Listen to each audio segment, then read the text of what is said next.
আজকের ভিডিওতে আমরা দেখব মানুষের লিঙ্গ নির্ধারণ কিভাবে হয়। লিঙ্গ নির্ধারণ অর্থাৎ পুত্র সন্তান বা কন্যা সন্তান কখন হয়। তো মানুষের দেহে পুত্র সন্তান এবং কন্যা সন্তান কখন হবে সেটা নিয়ন্ত্রণ করে আমাদের দেহে থাকা ক্রোমোজোম। ক্রোমোজোম আমাদের শরীরে দুই রকমের হয়, একটা অটোজোম এবং আর এক রকম অ্যালোজোম বা সেক্স ক্রোমোজোম। এই যে সেক্স ক্রোমোজোম আমাদের শরীরে এক জোড়া থাকে। এই সেক্স ক্রোমোজোম আমাদের কি করে, লিঙ্গ নির্ধারণ।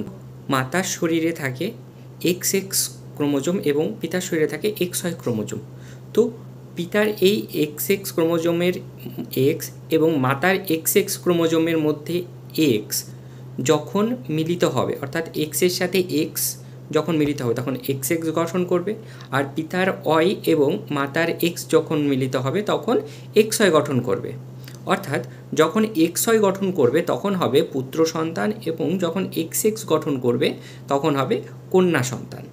তাহলে এক্ষেত্রে দেখতে পাচ্ছি যে পুত্র সন্তান এবং কন্যা সন্তান নির্ধারণে পিতার ভূমিকাই বেশি, অর্থাৎ লিঙ্গ নির্ধারণে পিতার ভূমিকা অধিক। ভালো লাগলে সাবস্ক্রাইব করবেন এবং শেয়ার করে দেবেন।